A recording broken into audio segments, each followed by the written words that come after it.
Thank you for joining Wars of the Roses.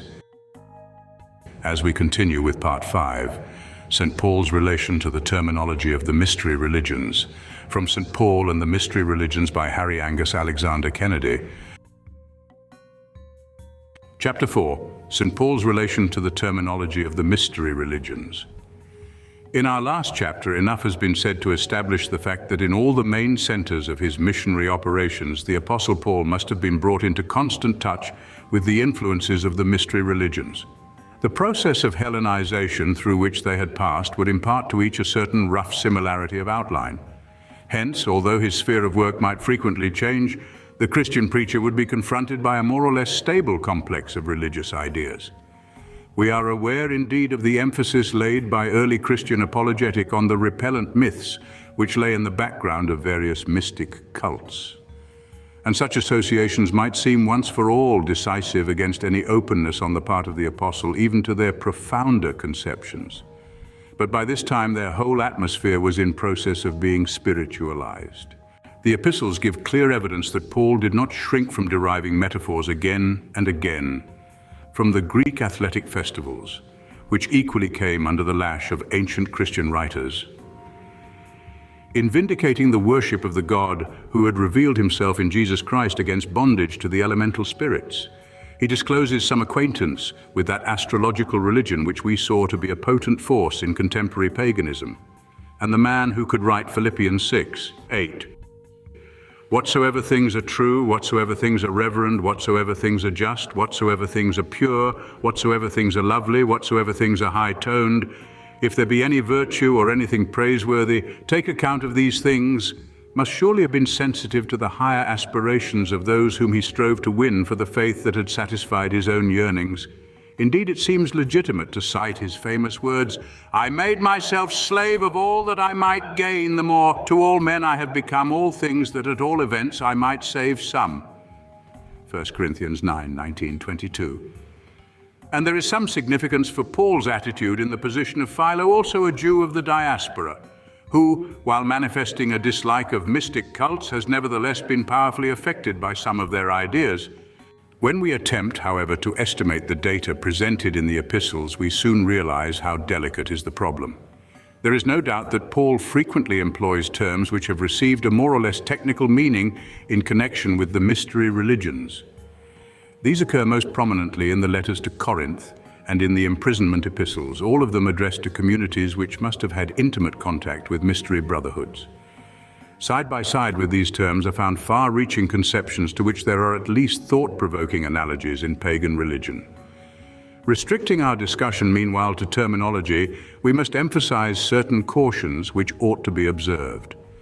To begin with, it seems highly precarious to postulate, as Reitzenstein does, an acquaintance on Paul's part with Hellenistic religious literature. The description itself is nebulous. Probably it means for Reitzenstein documents of the type embodied in the Hermetic corpus and the magical papyri. But this could scarcely be asserted even for Philo, who no doubt reflects many ideas belonging to the religion of ancient Egypt. And due weight must be assigned to Coumont's view that the theology of the Egyptian mysteries rather followed the general movement of ideas than stimulated it. It is sheer hypothesis, therefore, to ascribe to Paul any direct acquaintance with mystery ideas through the medium of literature. It is altogether different when we think of liturgical formulae and the technical terms of ritual in common circulation. We may grant at once that many of these would be familiar to the apostle. No great stretch of imagination, for example, is required to picture the situation at Corinth or Ephesus. Without venturing on details, we may admit that the Corinthian brotherhood of Christians would have many links of connection with the mystic guilds to which some of its members may, in all probability, have formerly belonged. In such passages as 1 Corinthians 7:11, "I give charge, yea, not I but the Lord, that the wife depart not from her husband, but should she depart, let her remain unmarried, or else be reconciled to her husband, and that the husband leave not his wife." And 12:14, "For the body is not one member but many," etc. We see, as Heinrici has instructively pointed out, the Christian community in danger of stooping to the level of a pagan cult association. and the somewhat perplexing exordium of chapter 12, "You know how, when you were Gentiles, you were forcibly carried away by demons to voiceless idols," gives us a dim glimpse of the heathen background. But the interesting question arises, how far does the use of mystic terminology involve the adoption of the ideas which it expresses? Are we to assume that terms can be transferred from one phase of religious thought to another without suffering serious alteration? It must be recognized that many of the mystery conceptions and many of the terms in which they are set forth spring directly from that strain of mysticism which seems to be everywhere latent in humanity and only requires favoring conditions to reveal itself. Here, Christianity and pagan religion were bound to manifest affinities. The problem in such cases will be that of determining how far a more or less naive realism has been subdued to finer intuitions of spiritual truth. Room will have to be left for the presence of symbolism, a factor which must certainly be reckoned with in the thought of Paul. On the other hand, there is real force in Reitzenstein's contention that cult, conception, and language hang closely together. To what extent, then, must the terminology of the mystery religions carry with it its original significance? And how far are we to suppose a unique religious thinker like Paul to be conscious of this? May we adopt as a rough criterion his demonology? This indeed is to a large extent already part of his inheritance from Judaism. But it bears the clear stamp of foreign influences. Now it admittedly shows traces of primitive popular conceptions. Are we to suppose that his mind would be receptive of similarly primitive ideas in more central spheres of thought? These are questions which cannot be hastily answered, and dogmatic statements are utterly irrelevant. But it is of further interest to notice that here and there in the Pauline epistles we have more than isolated terms and ideas of the type in question. In certain contexts, as for example 1 Corinthians 2:6, we light upon groups of conceptions which have associations with the mystery religions. This cannot be accidental. It lets us see the connections of thought in the apostle's mind, and these constitute important evidence for the influence of mystery religion. But their significance can easily be exaggerated. Take a familiar example from our own time. Many cultivated religious writers of today are fond of using analogies and illustrations from the field of biology, and these often appear in rather elaborate groupings.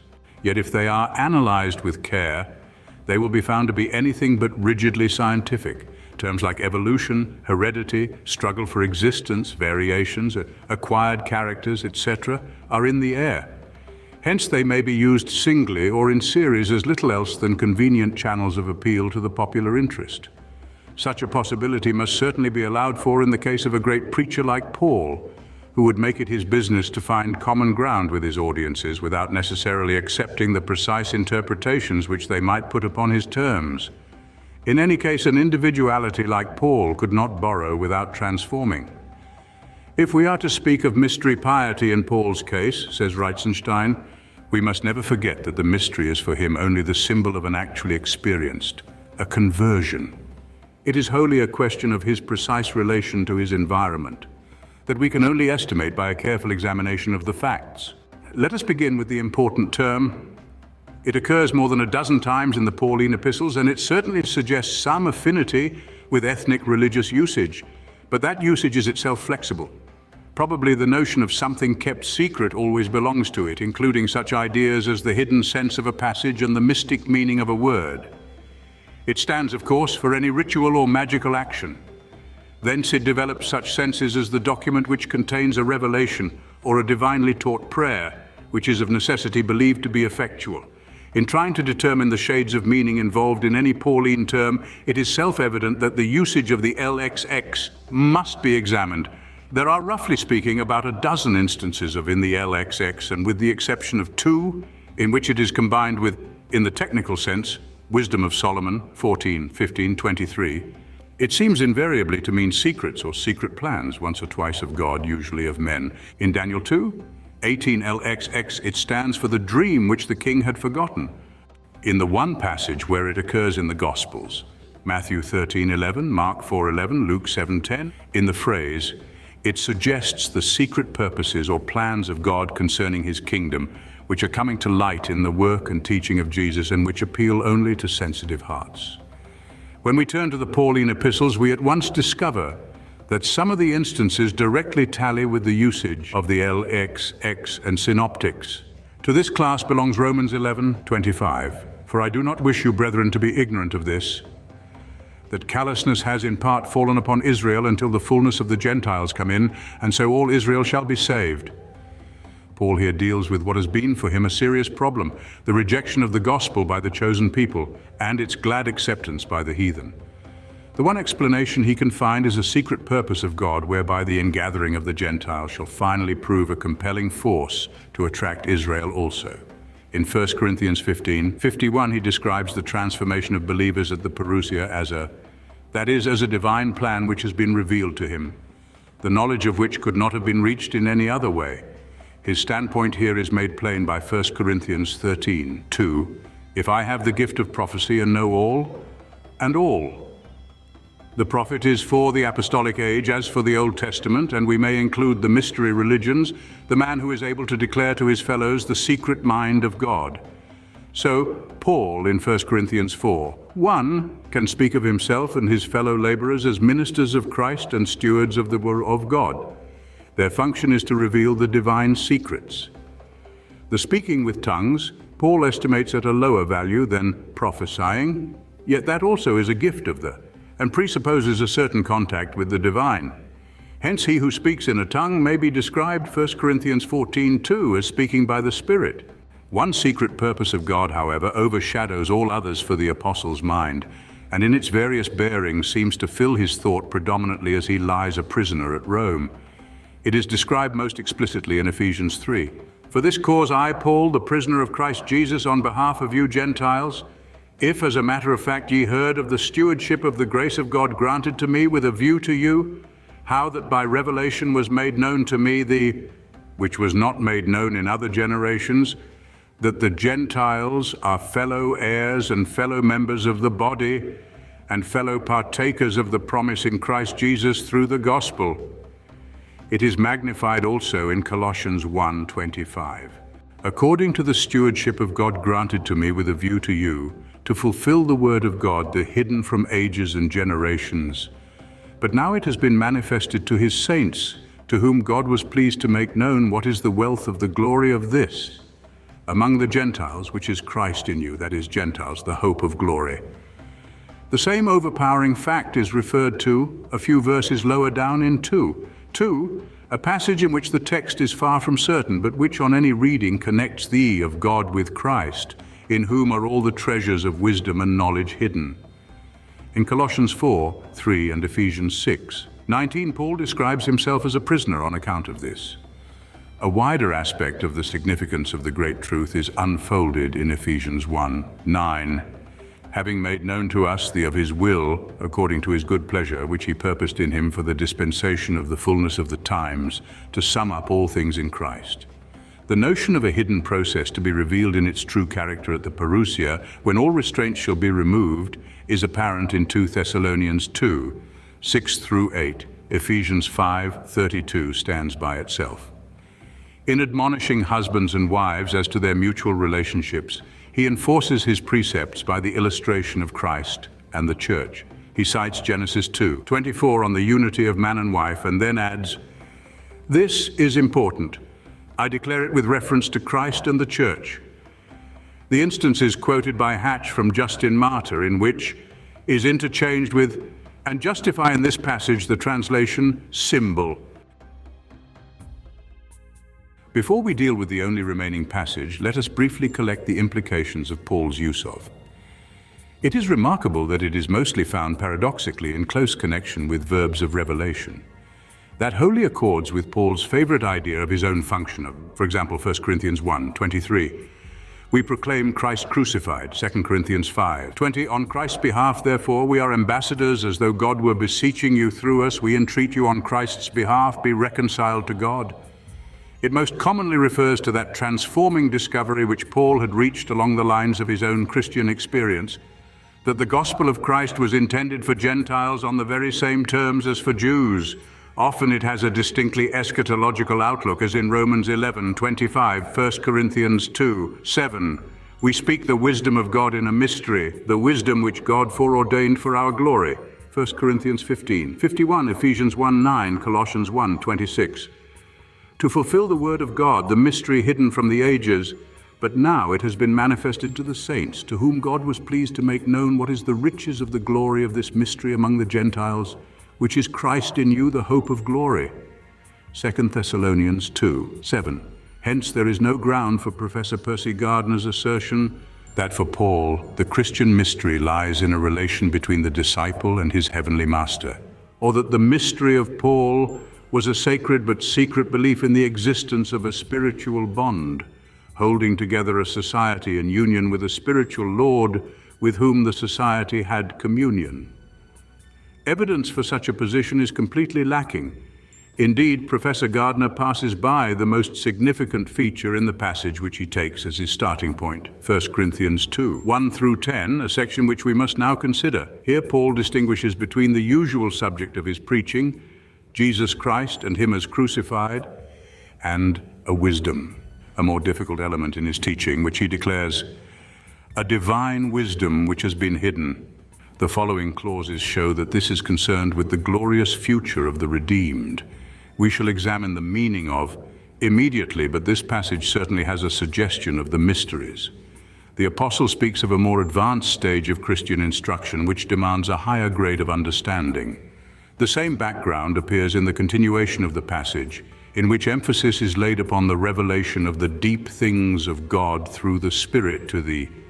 Here, however, as we have seen, Old Testament conceptions must be allowed for, and even in the former case, we cannot, on the basis of our data, decide how far Paul identifies himself with the mystery point of view. We are warned against straining his language by the phrase employed quite casually in Philippians 4:12. I've been initiated into the secret of being filled and of being hungry. We have just noted that Paul refers in 1 Corinthians 2:6 to a higher stage of instruction, which he imparts to the. How much is involved in the content of the word? It is possible that there is an allusion in both these expressions to arrogant claims made by adherents of the Apollos party. We know that Alexandrian Judaism laid great stress on a superior knowledge, which was the privilege of elect souls bestowed by God. The personified is described as Philo, in expounding certain Old Testament passages, speaks of instructing in divine mysteries the initiates who are worthy of such sacred mysteries. He himself has been. It is probable that belongs to this circle of mystery ideas. Plato uses the phrase to denote the higher initiation and describes the man who rightly uses the recollections of what his soul once saw in fellowship with God as being ever initiated into perfect mysteries, and alone becoming truly perfect.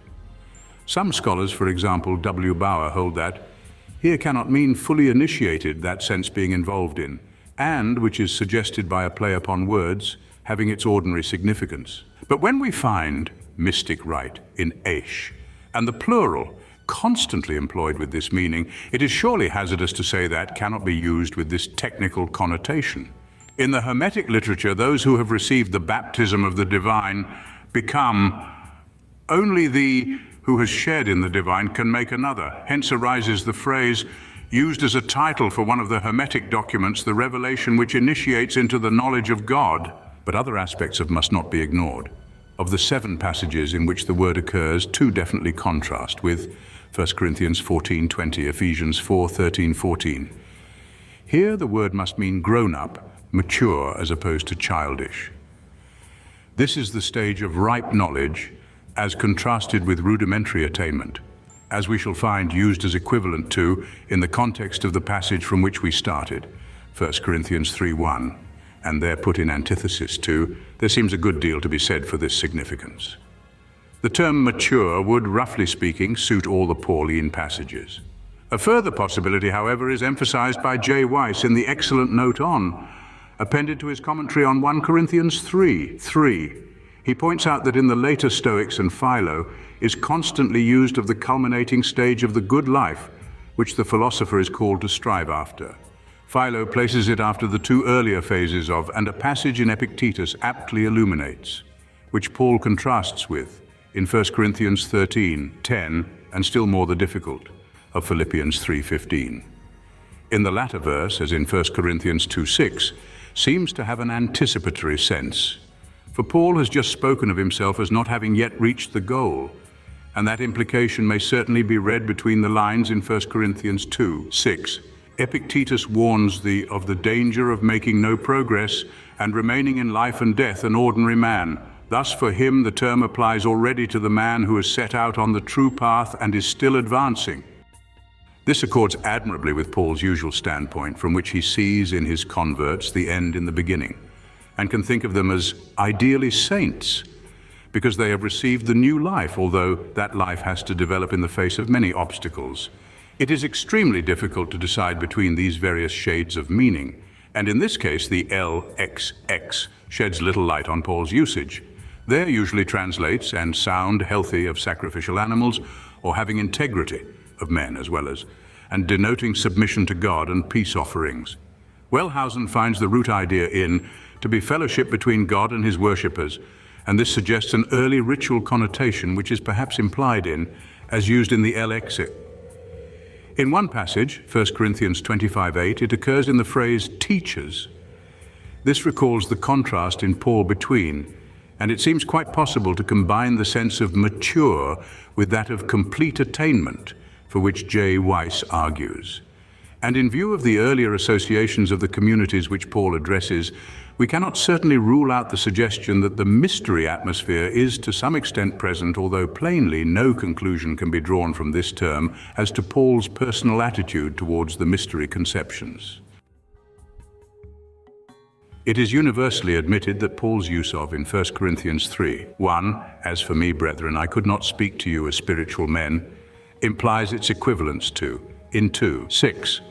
And whatever differences may arise in the interpretation of details, it is obvious from 2:10 through 16 that the basal significance of is one who has received the Spirit that is from God, as Paul puts it.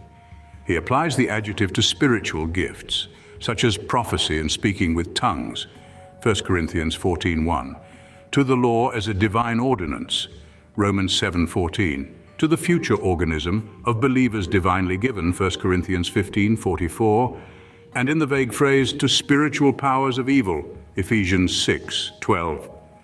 A more abnormal use appears in 1 Corinthians 10:3, where as epithet of, and it seems to mean having spiritual significance. Characteristic of Paul's standpoint is 1 Corinthians 14:37, "If anyone presumes to be a prophet or spiritual, let him clearly recognize that what I write to you is the commandment of the Lord," from which it is evident that, and are alternative descriptions of the same type of person. Endowed with expresses the content of the term. We can without much difficulty determine what this involves for the apostle. Out of some 150 instances of in his epistles, all except perhaps about 30 refer to the direct influence of God. The for Paul is in these cases the divine response to faith in Christ crucified, risen and alive forevermore. For the present, we shall pass by the relation of to baptism. But it may be said that as a matter of practical religious experience, Paul identifies with the indwelling Christ. Romans 8:9-10 is decisive. "But ye are not in the flesh, but in the Spirit, that is, if the Spirit of God dwells in you. Now if anyone have not the Spirit of Christ, he does not belong to him. But if Christ be in you, the body is dead because of sin, but the Spirit is life because of righteousness." Possession of the neutralizes the evil tendencies of the flesh, which the apostle has discovered as an actual fact of experience, but which he never analyzes metaphysically. The last clause of the passage just quoted illustrates about one half of the remaining uses of in Paul. The gift or accession of the Spirit transforms the inner life so that it becomes assimilated to the life of Christ, which is divine. Hence, the new life of the Christian can be designated as contrasted with, as for example in Romans 8:10 or 1:9, "God whom I serve in the gospel of his Son." Sometimes he distinguishes between the indwelling and the life which it controls, as in Romans 8:16. "The Spirit itself bears witness with our spirit that we are children of God." Elsewhere, the distinction falls into the background. For example, 1 Corinthians 6:17, "He that is joined to the Lord is." Rather more than a dozen passages occur in which it is more colorless and seems to stand simply for the inner life of man without special reference to divine inspiration. For example, 1 Corinthians 2:11, "What man knows the things of man except the spirit of man which is in him? here is virtually the equivalent of the ordinary life principle of humanity, the correlative of man's material nature discovered in experience to be sinful. So Paul can speak in 2 Corinthians 7, 1, of cleansing themselves from all defilement of flesh and spirit, a passage which proves that he has no really dualistic theory of, and he very rarely employs, and only in the sense we have mentioned, but in 3 interesting passages he contrasts with to describe man apart from the divine influence of the 1 Corinthians 2:14, 15, 44, 46. His exact meaning is brought out by Jude 19. It is more difficult to define the precise relationships of the term which Paul occasionally uses in this circle of ideas, but generally speaking, it seems to have the meaning given it in the popular philosophy of the period, power of judging which belongs to the inner life as such. When this judgment is true to itself, it will decide for the divine law, as for example Romans 7:25. So therefore I for myself, that is, as apart from divine influence, with my serve the law of God. But so long as thee is not invigorated by the divine, it will be hampered by its fleshly associations, so that he has to add, but with my flesh the law of sin. Thee is a purely natural capacity, which nonetheless provides, as it were, the basis for the operations of the divine. Hence in Romans 12:2, Paul can speak of the renewing of the Ephesians 4:23. And in his graphic description of ecstatic experiences in 1 Corinthians 14:13, he still distinguishes between denoting his inner life on its inspired side, while represents the cool, critical judgment which regulates unique spiritual experiences with a view to practical utility. In 2 important passages, Romans 9:34 and 1 Corinthians 2:16, who hath known the mind of the Lord, the apostle, quoting from the LXX of Isaiah 40:13, retains the expression, being here the LXX translation of the Hebrew ruach, ordinarily rendered by. Probably the translators must have known of a use of, equivalent to. At any rate, it is impossible to make a distinction between the two in 1 Corinthians 2:16. Now Reitzenstein, in his famous researches into the Hermetic literature and its parallels in magical papyri and contemporary pagan mystery cults, asserts that Paul's various uses of are all to be found in Hellenistic religious documents, that his antithesis between and was current before Paul's time. That was a fixed religious conception in the sphere of the mystic faiths of paganism, and that had already become an important religious term, the direct equivalent. It is in any case noteworthy, he declares, that all the passages in Paul can be explained from Hellenistic usage, particularly those in which we cannot decide whether he is speaking of man or of a divine, as for example 1 Corinthians 5:4-5. Whether all may be as easily understood from the Hebrew use of ruach and nephesh, or from that of, in the LXX, the theologian must determine. We shall attempt briefly to examine and estimate the evidence which he adduces, and then to analyze the relevant phenomena in the Old Testament. 1. The use of in Hellenistic mystery documents, A, seen here, B, used of God, Hail, Spirit that enters into me according to the divine will in graciousness, and straightway enters the divine Spirit, the prayer in the liturgy of Mithra, that I may be initiated, and that the Holy Spirit may blow within me. The materialistic character of the latter passage is obvious. An interesting example is found in the prayer of the prophet Urbicus. My spirit was heard by all the gods and demons. This is expounded in detail. My spirit was heard by the spirit of heaven, by the spirit of earth, etc., is the link between earth and heaven. C. Identification of with. Here Reitzenstein confines himself to a group of striking instances from Philo. He holds that in more philosophical circles, while the description of the higher life as is known, the conception of, as the antithesis of, has taken root so firmly that it cannot be displaced. But it is impossible to mistake the significance of such sentences as De Abra 236. All those who are able to behold things in a bodiless and naked form, who live rather for the soul than for the body. Here and in numerous other places stands for the spiritual life. A very suggestive example occurs in a prayer of the liturgy of Mithra. Abide with me in my soul, forsake me not. Obviously in this utterance no sharp distinction could be drawn between and 2. In the mystery literature. The form in which Reitzenstein has presented his material on this point makes it difficult to distinguish between the actual data and his bold inferences from them. In our last paragraph, we noted the conception of the divine spirit as entering the human personality.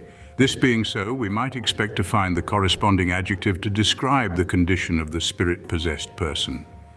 As a matter of fact, only one instance is adduced from Wesley Zeitberpap, where Eros is addressed as Lord of all spiritual perception, of all hidden, i.e., divine, things.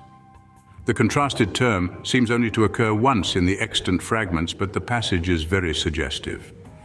In the opening prayer of the Liturgy of Mithra, the aspirant after the vision of God makes supplication. For today I, a mortal born of mortal womb, exalted by almighty power and incorruptible right hand, with immortal eyes shall behold by immortal spirit the immortal Aeon and Lord of the crowns of fire, I who have been sanctified by sacred rites, while for a little my human natural powers stay behind. Stand still, mortal nature of man. Obviously here describes human nature as apart from. The other examples to which Reitzenstein refers come from Gnostic documents of post-Christian date. He asserts without argument that the well-known Gnostic categories and cannot have had their origin in Paul's usage, for example 1 Corinthians 3:1, but must be due to the Hellenistic mystery religions which recognize three classes: unbelievers, proselytes, religiosi, or. He seems to base his position largely on the fact that in the Gnostic classification, the use of for an intermediate group reveals the persistence of the more philosophical idea of, so that no sharp division had to be made. But in Paul also there are various instances, as we have seen, in which no clear distinction is drawn between and at this point it may be worthwhile to remind ourselves of a possibility which cannot be summarily ruled out. The Hellenistic documents from which quotations have been made cannot be dated with any confidence. In chapter 2 we noted the remarkable influence of certain Jewish conceptions on Egyptian magical papyri. When we remember how fluctuating were the boundary lines between various phases of Gnosticism and pagan religious communities, it is by no means impossible to believe that semi-Christian Gnostic influence filtered into these Hellenistic mystery brotherhoods, leaving its mark both upon ideas and terminology. We must return to the subject in the course of our discussion. Meanwhile, it may be noted that parallel phenomena occur in this highly syncretistic period. For example, H. Grelot, in an article on the epithet omnipotentis, as used of Cybele and Attis, is disposed to attribute the usage to Christian influence.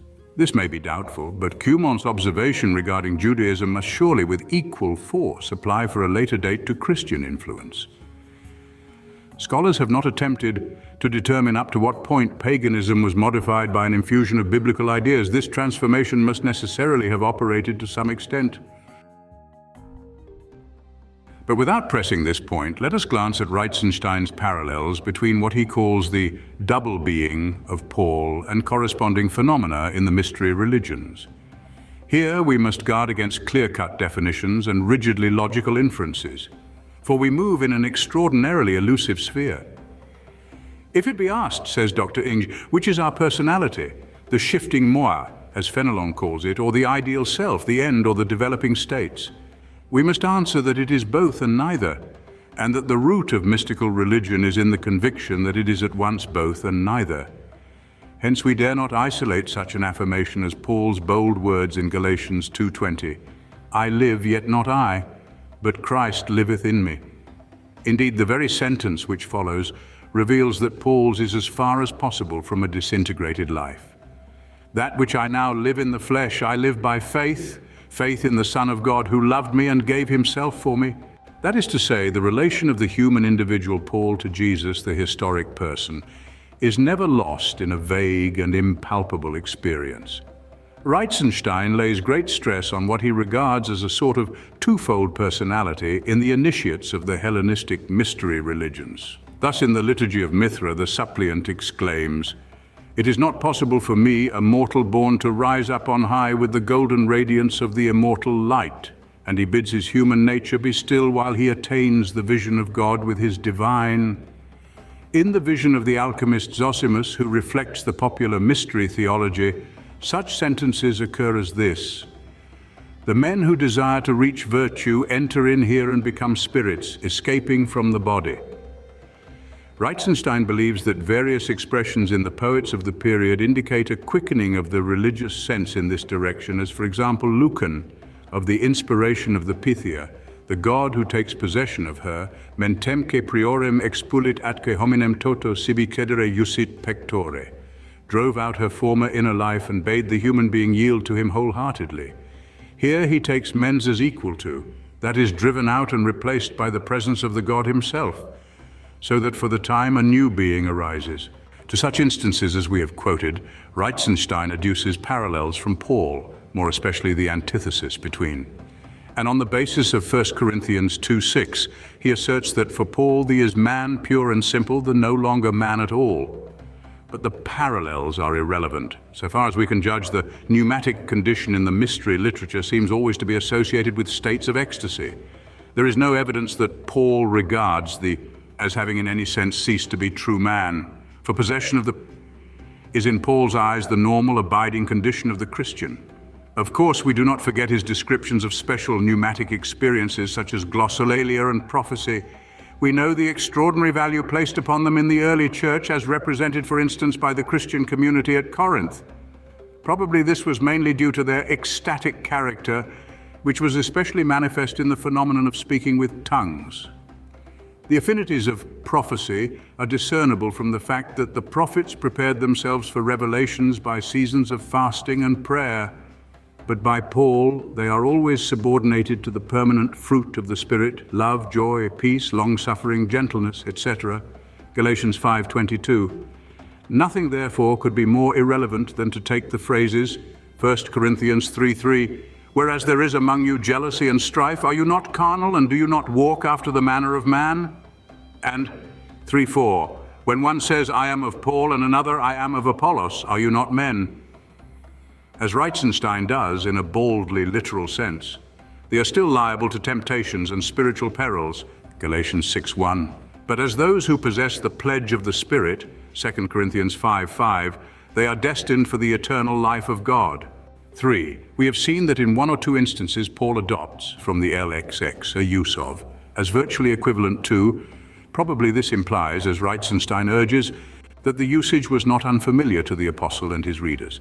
It would be unsafe to dogmatize, but it is certainly suggestive to find that in the Hermetic mystical literature often appears to be a synonym for.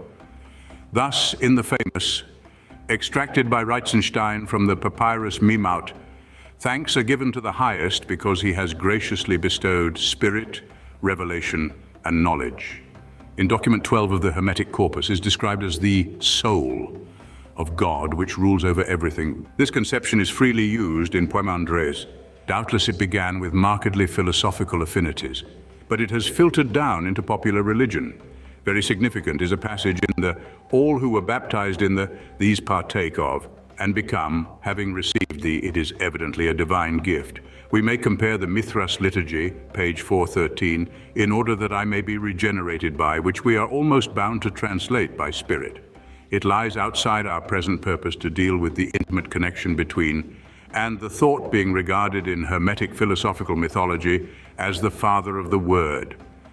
But the hypothesis maintained by Reitzenstein that the syncretistic religion of Hellenistic Egypt, as embodied in the Hermetic mystery literature, had really become the religion of, not in the sense of understanding, but of a revealing deity, receives a good deal of corroboration from the documents which have come down to us. Before going further, let us try to ascertain the positions which may be taken as established.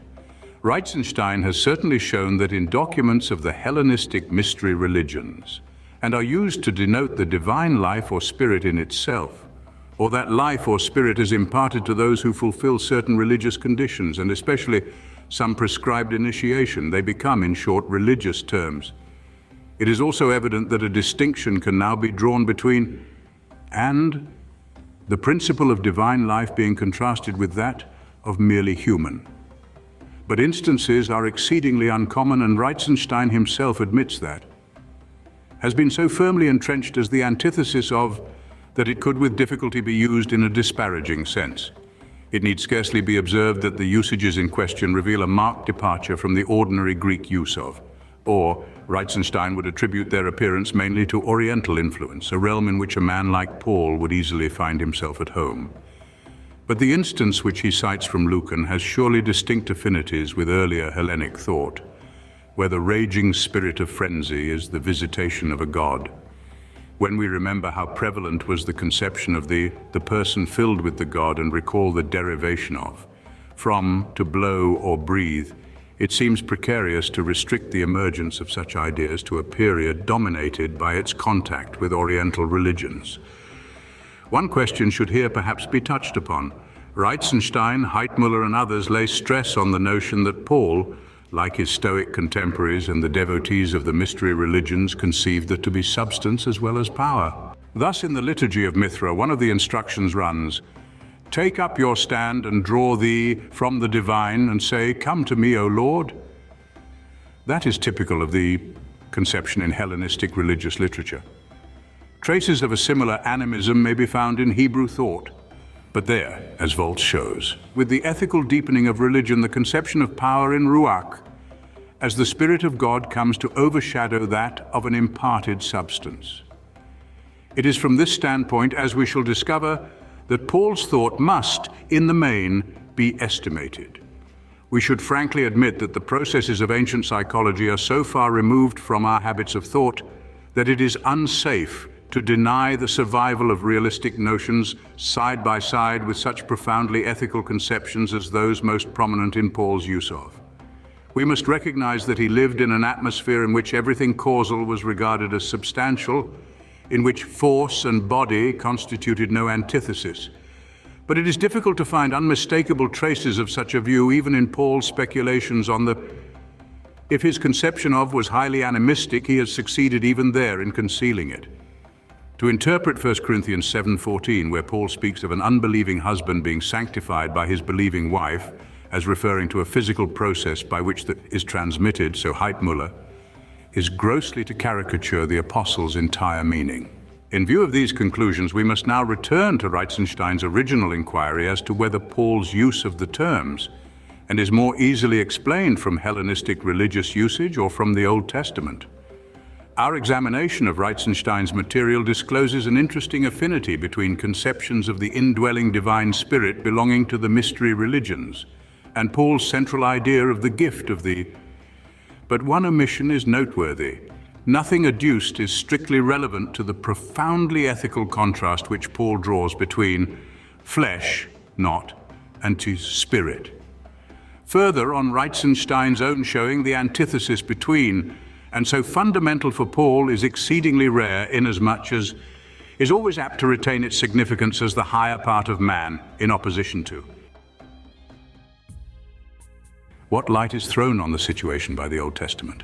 Practically every leading conception in this sphere of Paul's religious thought may be said to have its roots definitely laid in that soil. In a number of Old Testament passages, flesh, like many of the physical organs of man, for example, liver, kidneys, has a psychical connotation, for example, Job 4:15, Psalm 84:2, Ezekiel 36:26. And in an important group of cases, flesh is used of man or man's essential nature in contrast with God or with spirit, to emphasize man's frailty, dependence, or incapacity. Isaiah 31:3-46, Psalm 56:4, Jeremiah 27:5, etc. Here is the palpable foundation for Paul's conception of a factor which he had discovered in his own experience as making for evil, although he affords no evidence for the hypothesis of an inherently evil matter. This, with its evil affections, can be overcome by... We have already seen that for Paul. In an overwhelming number of instances means the divine gift of faith in Christ, the indwelling Spirit of God, or the indwelling Christ. Again, his thought links on directly to the Old Testament.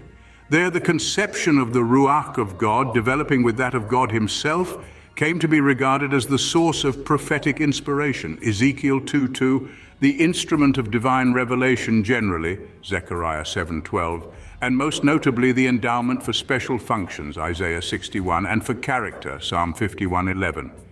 The Old Testament had conceived man's relation to God along two principal lines, namely, that of the Spirit of God as acting more or less intermittently and externally upon man, and that of spiritual fellowship with God, which sought realization in many ways. These lines converge in Paul and are fused together through his personal experience of the risen Christ. The relation of two. In Paul finds its direct explanation in Old Testament usage. We noted that occasionally the apostle makes no apparent distinction between the divine as imparted and the resultant human life which he designates, Romans 7:10. So also in Ezekiel 11:19, 36:26. No line of cleavage can be drawn between the divine and the renewed human ruach. Of special interest is the connection of Paul's terminology with the relationships of ruach in LXX and nefesh in LXX in the Old Testament. A group of passages in Paul has been referred to in which seems to denote the inner life of man apart from any emphasis on its divine elements. This usage has often complicated the exegesis of the epistles, but it is only another proof of Paul's fidelity to Old Testament terminology. After the exile, ruach encroaches on the sphere of nefesh, with which it has always been akin, and comes to denote the normal breath soul as the principle of life in man. See especially Isaiah 26:9. With my nefesh I desired thee in the night, yea, with my ruach within me I sought longingly for thee. And compare the exact parallel in Psalm 77:2-3. My nefesh refused to be comforted. I remember God and am disquieted. I complain and my ruach is overwhelmed. Finally, the use of nefesh in the Old Testament to signify the life principle both in itself and as the basis of individuality, and further in connection with a wide range of states of consciousness, particularly emotional, supplies a luminous background, A, for Paul's religious use of, B, for the sharp antithesis between and, which rests essentially on normal Old Testament usage. A word must be said as to the Old Testament affinities of. Following Old Testament practice, Paul frequently uses heart as a more or less general description of the inner life of man, occasionally emphasizing its emotional, intellectual, or volitional character. All these being aspects of leb which receive separate prominence in the Old Testament. For example, Judges 28:20, 1 Kings 3:9, 1 Samuel 2:35. But the range of, as denoting intellectual activities, is curtailed by Paul's employment of, and the existence beside it, in a scarcely distinguishable sense of the term, which belongs to Greek popular philosophy, may suggest that this is the point in his psychological terminology at which Paul was chiefly affected by contemporary usage. At the same time, it must be observed, as Bonhoeffer has pointed out, that the specifically Christian and Jewish use of, in the sense of our conception of conscience without further determination, has no analogy in Stoicism. For Stoic thought has no idea corresponding to the notion of a personal God towards whom man recognizes his responsibility. Bullig, who attempts, Die Geisteskultur von Tarsos, page 123, to modify this verdict, is obliged after all to admit, page 126, that Paul has remolded the idea by the force of his religious genius. As we have seen, his employment of, as the equivalent of, the phenomenon singled out by Reitzenstein in this connection for comparison with the mystery terminology depends on quotations from the LXX and cannot therefore be made the basis of any general hypothesis. We have sought to prove that Paul's religious use of cognate terms has its roots in the soil of the Old Testament. Endowment with the Spirit was never lost sight of even in the most barren periods of Judaism. But the exuberance of religious feeling in the early Christian community brought the phenomenon into the forefront of experience. And one of Paul's most notable spiritual achievements was the regulation of all that was uncontrolled in these manifestations, in order that the spiritual energy which lay behind them might be conserved for the edification of the church. Now it is abundantly clear that parallel phenomena existed in the ethnic religions. There also by whatever name he might be called, was a familiar figure. As possessed by the god or partaking of the divine, he too burst forth into mysterious ejaculations and rapt utterances of the kind described in the New Testament as the experience is as widespread as the sway of intense religious feeling.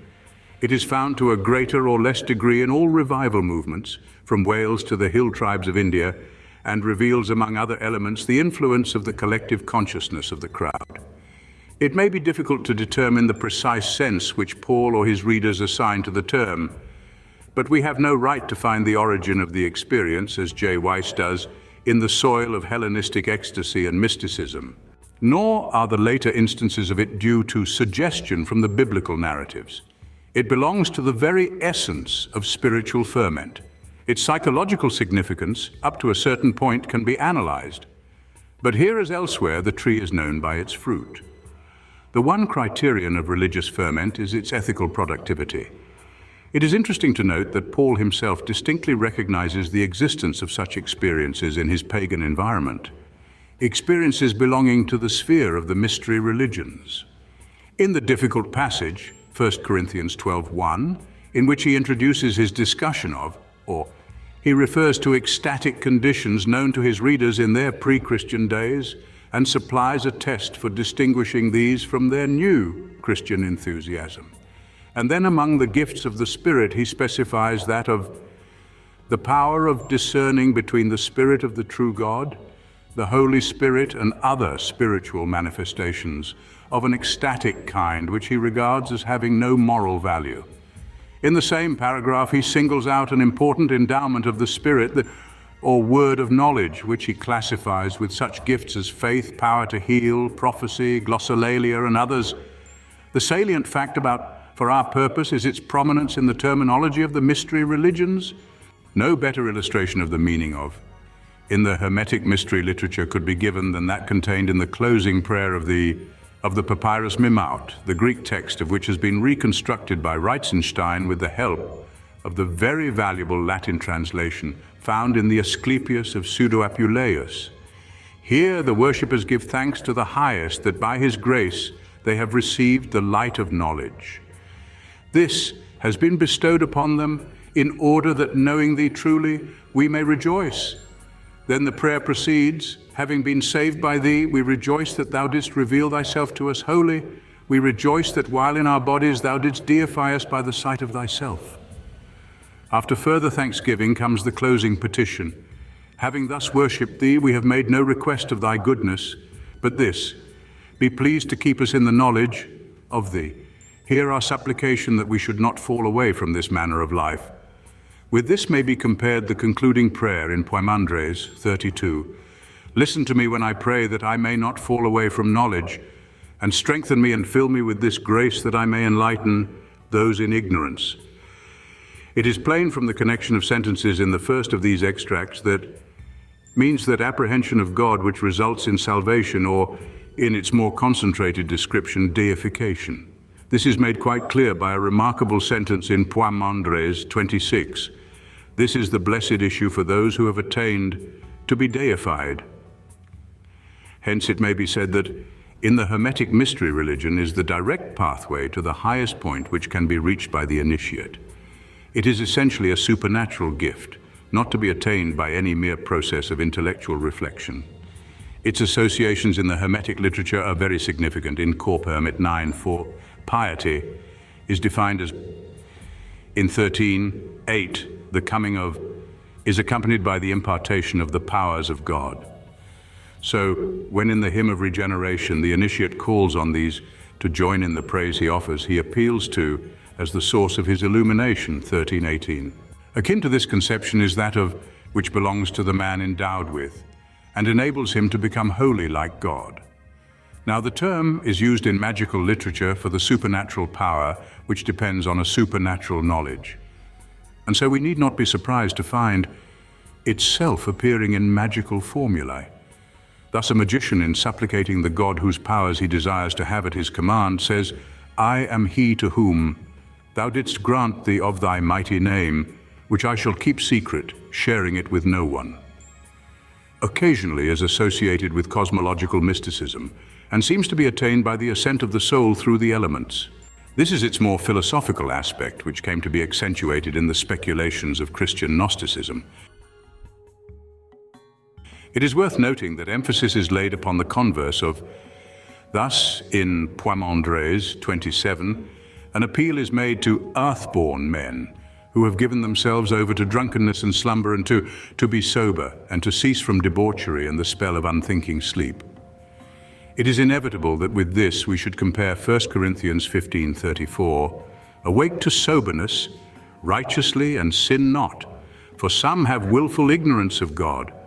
Reitzenstein, who aptly observes that both in Poimandres and in 1 Corinthians is a positive rather than a negative conception, infers from Paul's use of the term in the same context with the exhortation to be sober, that he must here depend on the ideas of Hellenistic mysticism because and occur together in a single section of Poimandres. But there is nothing extraordinary in Paul's juxtaposition of the two words. There is indeed a very close parallel in 1 Thessalonians 5:4. You, brethren, are not in darkness, that that day should overtake you as a thief. Let us therefore not sleep as do the rest, but let us watch and be sober. For they that sleep, sleep by night, and they that are drunken by night. But let us who are of the day be sober. Although the term is not found here, the same idea of ignorance is expressed by darkness and combined with the metaphor of drunkenness. Further, occurs in Wisdom of Solomon 13:1, in precisely the sense which Paul gives to it, and in a context with which he shows many points of contact in Romans 1:18 through 32.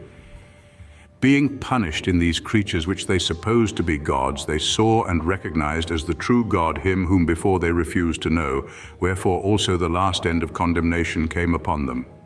For verily all men by nature are vain, who had willful ignorance of God, and from the good things that are seen were not able to know him that is. The term appears to be similarly used in 1 Peter 2:15. Where Christians are reminded that it is by their high standard of conduct that they can bridle the willful ignorance of senseless men. Here there is certainly implied a distinct prejudice which they have to live down. Reitzenstein quotes, as illustrating the condition or period of, a passage from a doctrinal treatise of the Ophite sect of the Paratse, preserved by Hippolytus, which begins, I am the voice of awaking from sleep in the aeon of the night. We venture to believe that this Gnostic passage and also that which is so closely akin to it in Poimandre are directly colored by the Pauline sayings to which we have referred. This appears to us to be one of the many places in which the Hermetic literature reveals the influence of a semi-Christian Gnosticism which was thoroughly at home in the Pauline epistles. The brief conspectus of evidence presented suffices to indicate that in this literature she belongs to the same circle of ideas as, and perhaps Reitzenstein does not exaggerate in saying that as an influence which transforms into is a fundamental conception in the phase of religion under review. On the strength of the affinities between Paul and the mystery religions, in the pneumatic group of ideas, Reitzenstein finds the clue to the apostles' use of in the influence of mystery conceptions. The term is used with considerable elasticity in the epistles, but certain fixed ideas lie in the background. Paul undoubtedly regards as a supernatural. Thus, in 1 Corinthians 12:8, where it is grouped with, and other gifts, its connection indeed with is specially intimate, for example, 1 Corinthians 13:2. If I have prophecy and know all in verses 8 and 9, where in contrast to love, and are described as vanishing, in view of a complete which is to come. Knowledge, therefore, in Paul's view, is the result of possessing the divine. In passages like Romans 2:20, having the outline of knowledge and truth in the law may appear to have a more general sense, but we are inclined to agree with Reitzenstein that for Paul it never means merely rational knowledge. A most suggestive glimpse of the apostles' conception is afforded by 1 Corinthians 8:1-3. In consulting Paul about their conduct with regard to flesh which has been offered to idols, the stronger Christians at Corinth assert the claim, we all have. Obviously they mean the application of that, which they possess as having to this special case, and the words have a tone of contempt for the weaker brethren. Paul, as in chapter 13, subordinates knowledge to love, and then come the important words. If anyone presume to have attained a measure of knowledge, he has not yet come to know in the manner in which he ought. But if a man love God, he is known by him. Here is a surprising turn of thought. Love is the condition of mutual understanding between God and man. And clearly such an understanding means far more than intellectual comprehension. It is really fellowship of spirit. The same sense appears in 1 Corinthians 13:12. At present I know partially, but then I shall know completely as already I am completely known, i.e. by God. Galatians 4:9 is parallel. But now, having come to know God, or rather having been known by God, how do you turn again to the weak and beggarly elemental spirits? Reitzenstein has omitted to notice the most important passage of all, Philippians 3:8-10. I count Christ and be found in him, in order to know him and the power of his resurrection and the fellowship of his sufferings, if haply I may attain to the resurrection from the dead. Plainly, here refer to the most intimate fellowship conceivable between the soul and Christ. We may compare with these passages, for God does not ignore man, but thoroughly knows and desires to be known by him. For this alone is salvation for man of God. While in Paul, as in the mystery literature, is repeatedly emphasized on its intellectual side, its inherently religious significance is quite obvious. Hence the question arises, was Paul's use of shaped by the mystery terminology, or can we trace it back to a strain of thought in the Old Testament? In chapter 2, we pointed out that for the prophets, the knowledge of God was something experimental, a revelation of God in the inner being. Thus, in Hosea 2:20, I will betroth thee unto me in faithfulness, and thou shalt truly know the Lord. Isaiah 11:2, the Spirit of the Lord shall rest upon him, the Spirit of wisdom and understanding, the Spirit of counsel and might, the Spirit of knowledge and of godly fear. Proverbs 2:5, then shalt thou understand the fear of the Lord virtually, and find the knowledge of God, where the parallel clauses describe a practical relationship to God. These and other instances suggest a close affinity between the Old Testament conception and that of Hellenistic religion. In view of Paul's intimate connection with the prophetic thought, it is scarcely possible to doubt that his use is affected by the Old Testament. But it seems equally certain that in employing the term and the idea it embodies, he presupposed his hearers' acquaintance with these through the medium of the mystery religions, and at least to some extent adopted the current usage. There are several noteworthy utterances in which Paul hints at a direct relationship between and revelation. In 1 Corinthians 14:6, glossolalia is said to be unprofitable unless accompanied by or in verses 29-30 that appears as the recipient of. In Ephesians 1:17, he prays that God may grant his readers the spirit of wisdom and in the full knowledge of him. Obviously, signifies for the apostle a special divine communication of spiritual truth, the illumining of some matters of spiritual moment, and it depends on fellowship with God in Christ. Now, Paul himself closely associates with visions in 2 Corinthians 12:1, and the description there given furnishes a definite instance of an experience which is appealed to as a proof of his inherent sympathy with the phenomena of the mystery cults. The breathlessness and brokenness of the sentences reflect the intense emotion with which Paul defends himself against unscrupulous opponents. But an unprejudiced exegesis of 2 Corinthians 12:1-5 must conclude that this was an experience in which the apostle gloried, 1:5, and which he regarded as a momentous event in his spiritual history. The abrupt fashion in which he breaks off his narrative, combined with the plurals used in verse 1, suggests that he could have recounted other occurrences of the same kind. The motive of his reticence is clear from verse 6. I hold back, that is, from dwelling on experiences of this kind, lest anyone should place to my credit anything beyond what he sees me to be or hears from me. His authority must not rest on any trafficking in mysteries which cannot be controlled, but only on that which the Corinthians can see and hear, namely the weakness of Paul, that is, his sufferings for Christ's sake, and the courage with which he faces them. The occurrence described evidently belongs to the ecstatic type. It is dated exactly 14 years ago, like the analogous events in the lives of Old Testament prophets. It was a time of spiritual crisis for Paul, apparently some 7 years after his conversion. The main details of the description are characteristic of Jewish apocalyptic. In the original recension of the Testament of Levi, 2:9-10-3-1-4, God dwells in the third heaven, and there Slavonic Enoch, chapter 8, places paradise. The narrative as a whole is closely parallel to accounts of the ascent of the soul to heaven in Hellenistic mystery religions, in Jewish apocalypses, in rabbinic mysticism, in Philo, Plotinus, Suso, and later mystics. Suso's account of his ecstasy is peculiarly suggestive. Being there alone and devoid of all consolations, no one by his side, no one near him, of a sudden his soul was wrapped in his body or out of his body, Then did he see and hear that which no tongue can express.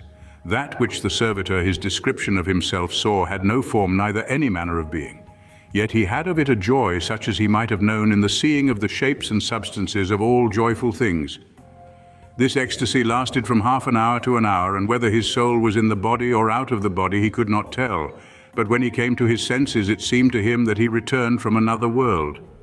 We noted in an earlier chapter the ecstatic accompaniments of Ezekiel's prophetic work and corresponding conditions in Judaism. Mystics of all ages, says Miss Underhill, have agreed in regarding such ecstasy as an exceptionally favorable state, the one in which man's spirit is caught up to its most immediate vision of the divine. Clearly, this apprehension will vary with the place of the subject in the spiritual scale. The ecstasy is simply the psychophysical agent by which it is obtained. It is futile to regard such phenomena as pure hallucinations, but their worth can only be tested by the effect produced upon the spiritual life and activity of their subjects. St. Paul has nothing to fear from the application of such a test. In the light of established facts, it is evident that no conclusions can be drawn as to the Apostle's relation to the mystery religions on the strength of his ecstatic experiences. Yet it cannot be doubted that these would afford him important points of contact with men and women who had grown up in the atmosphere of mystic cults. The peculiar sensitiveness of temperament which made the great missionary theopathetic in this special sense was an integral part of his equipment for the work to which he was consecrated. We need not dwell on Paul's further reference to ecstasy in 2 Corinthians 5:13. If we were out of our senses, it was to God. If we have self-control, it is for you.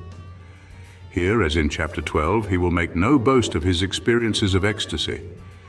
These were, like the glossolalia, 1 Corinthians 14:2, he that speaks with a tongue speaks not to man but to God, a matter between him and God. His ordinary disciplined life is what concerns them, and with that he is not afraid to confront his enemies, for it has been absorbed in the faithful preaching of the gospel.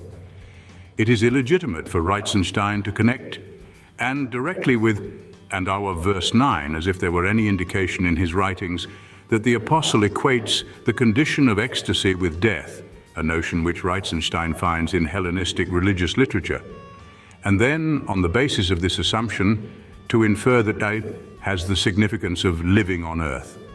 Nor is it admissible to translate verse 13 as Reitzenstein does. Our ecstasies occurred and still occur for God are a service to him, a cult. This expansion is foisted upon the text in order to find a mystery conception in Paul. There is no trace of such a notion in his words. As we propose in our next chapter to discuss the two central doctrines of the mystery religions, regeneration and communion with the divine, we must defer till then our examination of and cognate expressions. Meanwhile, we shall consider certain terms which indeed touch these doctrines, but admit of separate treatment.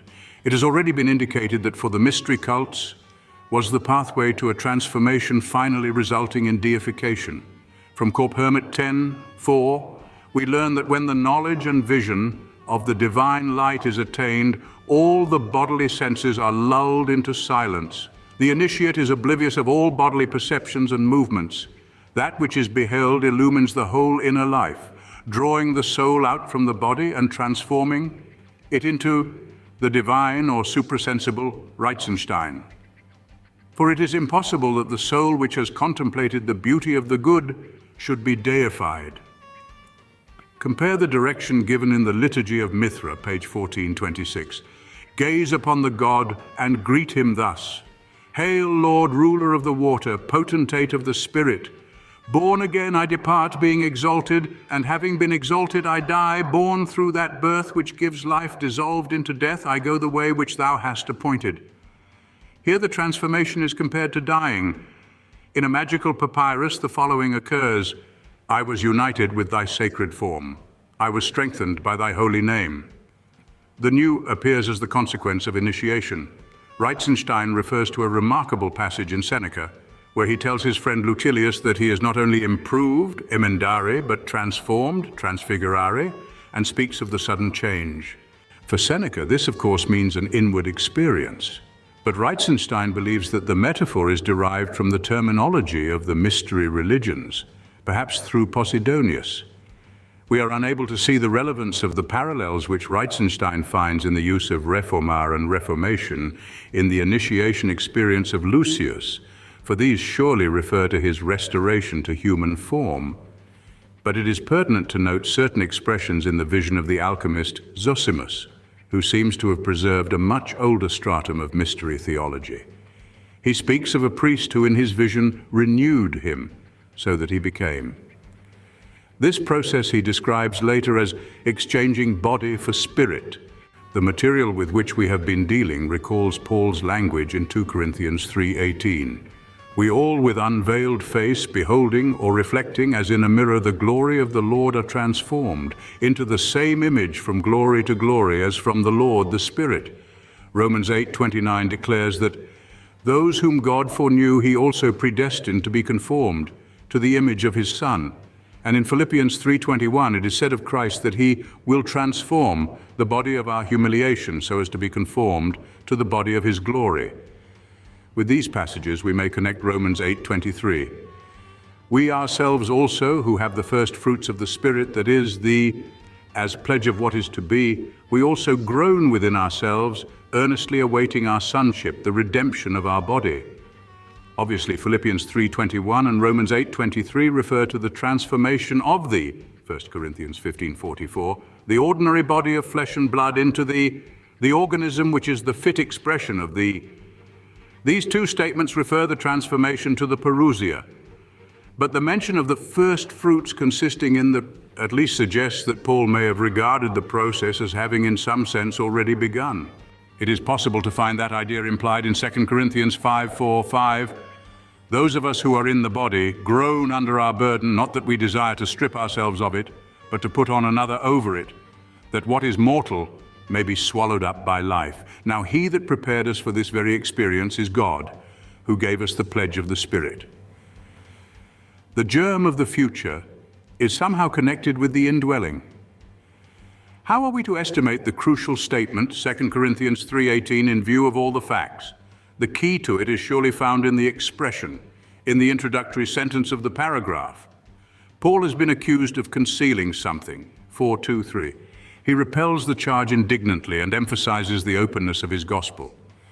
This he contrasts with the veil on Moses' face, 3:13, the veil on the heart of Israel, and the veiling of the gospel in the minds of unbelievers, 4:3-4. Hence the prominent idea in verse 18 is the unveiled face. Here we are plainly moving to some extent among metaphors, yet the occurrence of the terms and warns us against a merely metaphorical interpretation. No doubt in Romans 12:2 is used of a purely inward renewal, but the combination of, with, in Philippians 3:10 suggests a background for the apostles' conception akin to that of the mystery terminology. In 2 Corinthians 4:16, the very context in which the spiritual organism is introduced, there occur the pregnant words, "If our outward man is being destroyed, yet our inward is being renewed day by day." It is natural to connect this renewal with the growth of a pneumatic life in the believer, which ultimately issues in the. And some color is lent to the influence of the mystery conceptions upon this whole group of ideas by the doctrine of the itself, which we must proceed briefly to investigate. But before doing so, we would point out that whatever links of contact may be here detected between Paul's thought and the mystery idea of transformation by the vision of God, there is a difference in the point of emphasis. In the mystery religions, the chief stress is laid upon a quasi-magical transmutation of essence. The very nature of Paul's conception of sets in the forefront the moral significance of the process. And so it is difficult even to surmise the nature of any metaphysical speculation on the experience, which may have found a place in Paul's mind. This difficulty is not lessened by his statements regarding the most lucid of them all is Philippians 3:21. There two things are said. Christ at his parousia is by his almighty power to transform the earthly bodies, 1 Corinthians 15:50, of believers. The result will be assimilation to his own. The characteristic of which is, in 1 Corinthians 15:49, Paul affirms, "Even as we wore the image of the earthly, that is Adam, so shall we wear the image of the heavenly, that is Christ." Plainly, the idea of is modeled on his conception of the mode of existence of the exalted Christ. And it seems to us impossible to doubt that this conception is intimately associated with the Damascus vision. In the obscure passage, 2 Corinthians 5:1-2, is described as the building from God, the house not made with hands, eternal in the heavens, 1 Corinthians 15:38. The impression that the transformation is a definite and sudden act of God is confirmed by 1 Corinthians 15:51. We shall all be changed in a moment. In 2 Corinthians 5:1, the suggestion is of a sudden event. It is difficult to regard this passage as denoting something which already belongs to the constitution of the believer's life. Reitzenstein argues strongly for the thought of as the nucleus which, as in a certain sense or garment, is to be clothed over. His argument, however, depends largely for its validity on the very doubtful reading, for in 2 Corinthians 5:3. And it reads into Paul a crassness of idea which we fail to trace in the passages adduced.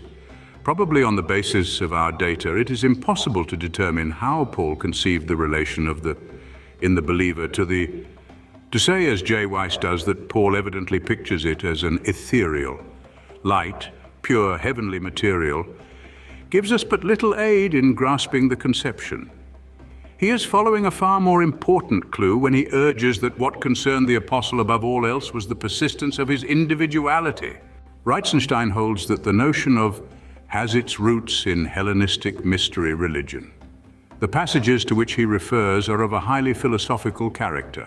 The one speaks of the necessity of tearing off the tunic which you are wearing, the robe woven of ignorance, but there is no hint of the Pauline conception. The other deals with incorporeal bodies, but a glance at the context shows that we are moving in the region of abstract metaphysics, from which there appears to be no path to the realm of Pauline speculations. Two extracts quoted by J. Weiss give more promise in Corp. Hermet 13:14, Tat, who has just been regenerated, asks if his transfigured will ever suffer dissolution. His father assures him that the former body was subject to disintegration, but that which has come from the birth of true being is indissoluble and immortal. You do not recognize that you are now and a child of the One. In the opening prayer of the Liturgy of Mithra, the initiate, after addressing the various elements, appeals to my perfected body, formed by a glorious arm, in the world which is unlighted, and in that which is full of light. In the first passage, apart altogether from its philosophical substratum, the notion of a completely transformed essence which makes the subject already a god is utterly alien to Paul's thought. Weiss himself admits that he is unable to explain the sentence from the liturgy, but believes that at any rate we find here the notion of a supra-earthly body. An examination of the context will show that we have in the passage a curious blend of Stoic speculation and cosmological tradition. And it is noteworthy that the appeal of the prayer is made before the regenerating process begins.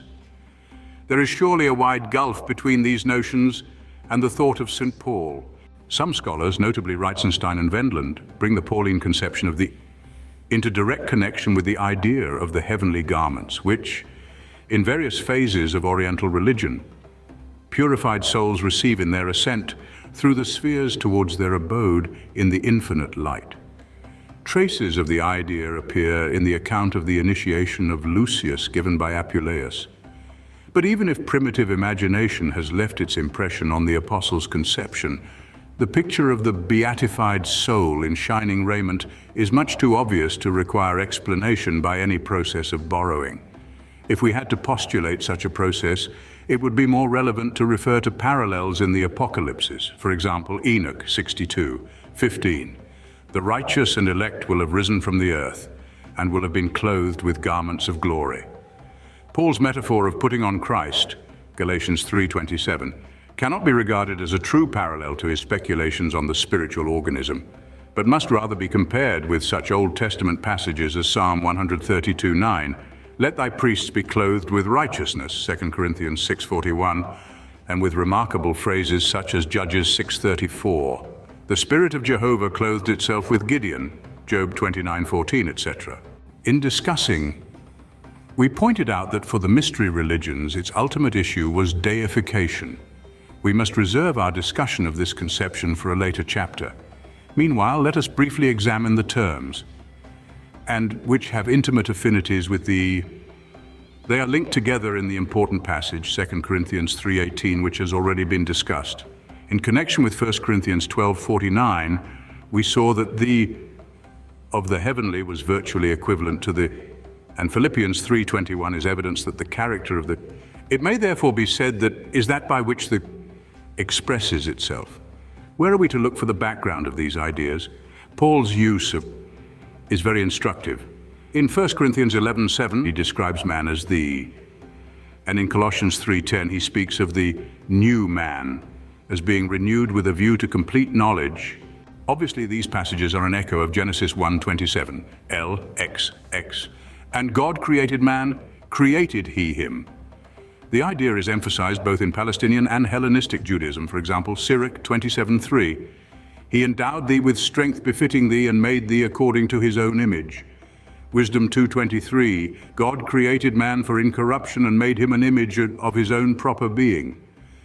Alongside of this usage in Paul is that which designates Christ as the of God, 2 Corinthians 4:4, Colossians 1:15, and regards believers as destined to be conformed to that, Romans 8:29.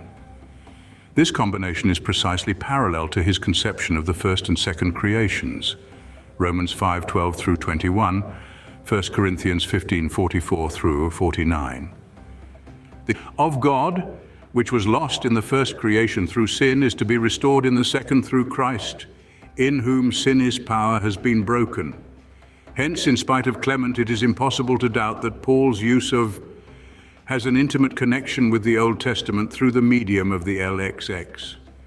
We believe that this holds good also of the term is extraordinarily common in the epistles, with varying shades of meaning, from that of the radiance of a heavenly body to the energy which is exerted by the divine nature, in addition to such senses as honor and praise, as well as the eschatological idea of the glory which awaits the redeemed. Now, is almost invariably the LXX translation of kahod, which occurs an immense number of times in the Old Testament with a considerable flexibility of signification. And as expressing or interpreting kabod, a most important religious term, it must have been thoroughly familiar to all Jews of the diaspora. To discuss the conception in the Old Testament and in Judaism would require a treatise. A somewhat careful investigation has convinced us of the validity of Professor Buchanan Gray's conclusions. The glory of Jah was originally used to express the manifestations of Jah's power and might, or more generally of his nature. Through Isaiah, the phrase became enriched and deepened in meaning and subsequently continued to express this idea. The phrase first unmistakably expresses a physical phenomenon in Ezekiel, who uses it to express the form under which in his visions he realizes the movement of Jah. It is not till we come to P in the 5th century that the phrase is used of a physical phenomenon actually supposed to have been visible to the natural eye. This requires to be supplemented only as regards the fact, put with some exaggeration by Stade and von Gall, that more especially in the Psalter, the glory of Jah is closely associated with the Messianic age. Paul's use of corresponds remarkably to its Old Testament background and also to its usage in apocalyptic writings, which ordinarily emphasize its more physical aspect. From what has already been said, its close kinship with is evident. Faithful to its Old Testament atmosphere, it denotes the manifested life or energy of the living God. For example, Romans 6:4. As Christ was raised from the dead through the of the Father. Colossians 1:11, strengthened with all power according to the might of his. A second group of instances are distinctly eschatological. For example, Romans 8:18, the glory destined to be revealed. Colossians 1:27, Christ in you, the hope of glory. 1 Thessalonians 2:12, who calleth you into his own kingdom and glory. This usage seems to be parallel to the Old Testament notion of glory as characteristic of the Messianic age. Finally, there are passages which may be directly linked to Old Testament pictures of theophanies. For example, 2 Thessalonians 1:9, who shall suffer punishment from the face of the Lord and from the glory of his might. Philippians 3:21, the body of his, that is, Christ's glory. 2 Corinthians 3:8, if glory, that is, the reflection of the divine on the face of Moses, belong to the ministry of condemnation. Obviously, it will be difficult to draw a distinction between these examples and the eschatological group, for they have usually in view the unveiled divine presence, the sphere of the divine existence. We have indicated that Paul's conception of was largely due to his vision on the Damascus Road. Now, the essential characteristic of the "for him" was. Hence, in its sense of the radiant self-expression of the divine, probably reflects a certain impression belonging to his conversion experience, and this impression has given it a quasi-physical significance. But already in the Old Testament and the Apocalypses, a sensible element belonged to the conception, so that Paul has only followed his usual practice of remolding the earlier idea in the light of his personal experience.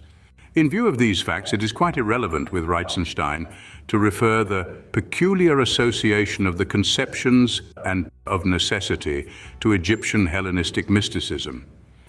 But we must glance at the interesting parallels to Paul's use of which he adduces from the mystery literature. In a magical papyrus edited by Dieterich, it is said of the Creator, "Thou didst give to the sun its and all its might," where evidently means radiance, a sense unknown in ordinary Greek literature. Similarly, in other parts of this document and in a papyrus published by Wesley, "I addressed thine unsurpassable," in a curious alchemistic treatise ascribed to Comarios, dealing with chemical processes in terms derived from the mystery religions. The phrase occurs repeatedly, but the evidence, it seems to us, proves nothing, as Reitzenstein himself admits that this work has undergone Christian revision. Founding on this passage, he is inclined to ascribe the sense of radiance belonging to the influence of an Egyptian verb, meaning to shine, with a corresponding noun signifying advantage, from which he attempts, without any data, to derive the meaning of glory. This would connect the LXX use of with Egyptian mystery terminology. Deisman's suggestion quoted above appears to us far more probable. A notable parallel occurs in Hermit 10:7, in which the transformed soul is represented as joining the chorus of the gods, and then it is said, "This is it of the soul." Here we are reminded of various Pauline passages. Perhaps the most remarkable instance is in Wesley Zauberpap, where a magician prays to Isis. Probably the prayer is one for divine power, an idea characteristic of the Pauline, while the second clause contains the notion of glory in the stricter sense. Reitzenstein aptly compares the of Romans 8:30. Paul's use of the terms illumine and illumination has a history parallel to that of, and they are used again and again in the LXX of spiritual illumination as translations of Hebrew or its derivative. Instances are Psalm 18:19:8. The commandment of the Lord is clear, illumining the eyes. Psalm 26:27. 1. The Lord is my illumination and my Savior, whom shall I fear? Closely akin to our first example is Ephesians 1:18, the eyes of your heart being illumined. In Ephesians 3:9, and directly recalls the interesting use of, in 2 Kings 17:27, 28, LXX as teach. Equally significant is, which is found in Paul only in 2 Corinthians 4:4-6. He plainly uses the word in a wholly spiritual sense, as in the one case is that of the gospel, and in the other is described as a process taking place. Reitzenstein explains the Pauline passages from the Hermetic use of as the action of, the vision of God who is in essence, illumines in a quasi-physical sense. He compares the occurrence in Apuleius's description of the Isis mysteries of the term illustrare, applied to the initiate, and sums up by remarking that the usage is non-Jewish. In view of the evidence given above, comment on this is needless, and the evidence we have adduced from the Old Testament makes it wholly superfluous to seek for the explanation of Paul's use of any of these terms in Hellenistic mystery religion. What we do learn from the parallels is the ability of many of his readers to catch the meaning of a more or less technical terminology, due not merely to a course of instruction in the Old Testament, but to their acquaintance with a religious vocabulary already current among the mystery associations. Thank you for watching, and please don't forget to share, like, subscribe, and comment, and if you can, please consider donating to Wars of the Roses. Links to PayPal and Patreon are in the description. Thank you so very much.